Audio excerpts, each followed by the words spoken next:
Hey there, Sharon Horne-Ellstrom here. Welcome to day 258 of our BU 365-day challenge to do one thing every day that improves us. This month, we're focusing on communication. And our topic today is awareness. I don't know if you can see that or not. I certainly can't without a magnifying glass. Not sure who designed cards with white writing, pastel cards with white writing. Did not take people with disabilities into consideration in the design. But I love the cards. I love the messages. They're beautiful. The back says, be fully conscious in the moment. I think that's great advice. That's what awareness is. Being present, being conscious, being in the now. So today's topic, communication awareness. What the heck does that mean? It means it's the process of changing words, signs, symbols, pictures, communication in whatever form we choose, gestures, nonverbals, into something that can be understood by another person. So that's communication awareness. Choosing how we communicate, what we use, what gestures we use, what facial expressions, what tone of voice, things like that, in a way that conveys the message we're trying to get across that the other person or the other group that we're communicating with can understand. So what other kinds of awareness come into play here when we're talking about communication? Of course, our emotional awareness, right? How aware are we of our emotions, how we feel about a topic or a message we're trying to convey? What's our intent? Our intent is, if we're aware of our intent, we talked about this the other day, then that will impact our message as well and our communication, our ability to communicate.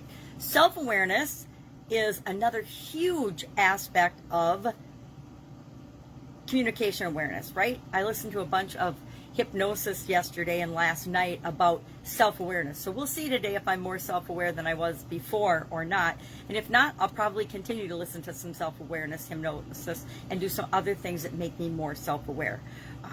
I have some relatives, and it's blatantly obvious that they are not aware at all of the impact that they have on other people. I have friends like that too.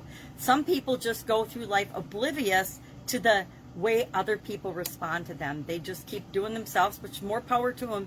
You be you, I'll be me. Everybody gets to be themselves, but realize that that will turn some people off as well as turn some people on. So self-awareness is it allows us to accept feedback. It allows us to be a better communicator. It allows us to be honest with ourselves in terms of what our needs, wants, and desires are and how we communicate those with other people. So what are we going to do for an exercise today to help us be more self-aware? We are going to use, and I didn't pull it out, our timeline exercise today. Why? Because one of the best ways to be self-aware is to look for and learn more about ourselves. And one of the fastest, easiest ways to do that is to use our Lifeline exercise. So we're going to, with respect to communication today, dig out my old Lifeline with key events from the date I was born to the future, into the future, 2002 and beyond, and make the arrow continuing because I don't plan on checking out anytime soon. We just have different major events in our life, and I add to mine all the time. This is not my main one now. Since I started auditing all the other different areas and aspects of our life, I had to put it on a great big trifold presentation board. But today we're going to add communication to our board, and we're going to look at and think about what impact did communication have on these different events in my life. For example, if I think about my marriage and different times during my marriage when I was super duper unhappy, there's a direct correlation between how much I was communicating and how unhappy I was. Usually when I was unhappy, I shut down and shut off and didn't talk, didn't say anything, didn't communicate my displeasure, my frustration, my anger in some instances over events that had happened. And by doing that, I was not only unfair to myself, but I was unfair to my ex-partner as well. So we start to see patterns and become more self-aware and understand ourselves better when we do this exercise. So I will look at different events in my life today and say, okay, was I being super communicative or not communicative? When I was having different health challenges and chronic pain and chronic vision challenges, etc., I usually shut down and be quiet. I just don't talk about it. If I don't feel good, I don't talk about it because I don't want to create more of that in my life. So I understand the reason I did that. I'm now self-aware of that. But I also know that sometimes we need to ask for help and tell people what's going on with us. So communication and the different events in our life, there's huge things we can learn about ourselves and become more self-aware, more communication aware when we realize how we are or are not communicating in different situations. What is your go-to response in challenging situations? What is your go-to response and process and way of handling and dealing with exciting, good news, good situations? It all matters, and it all matters to you.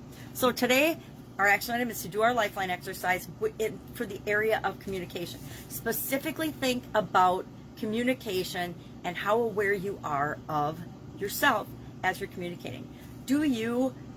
I could think back to when I was young, when I was a little girl, I couldn't spell at all. I was a terrible speller in 3rd grade. Thank goodness now they have, autocorrect and things online and in different applications, because I was a terrible speller. Now, I realized when I was in like 3rd or 4th grade I was a bad speller, and I decided back then that I had to be a better speller. I had to learn and figure out how to spell better, and so I put a lot of energy and effort into that back then. And so I learned how to be a better speller or find tools. It's called a dictionary back then. I would look up if I didn't know how to spell something, and then I would learn how to spell that word. And pretty soon I had a huge vocabulary, and now I don't think of myself as a bad speller at all. I think of myself as a typo maker, and I can blame that on my vision, but spelling and words and what words mean has become something really important to me. That's why I do idioms every day. So, action item. Think about your communication. Be self-aware and communication aware. What is your go-to style? How do you behave in different situations? Do your Lifeline exercise. Any questions, hit me up. Otherwise, I will be with you tomorrow for another communication-related topic for this month. Have an awesome day.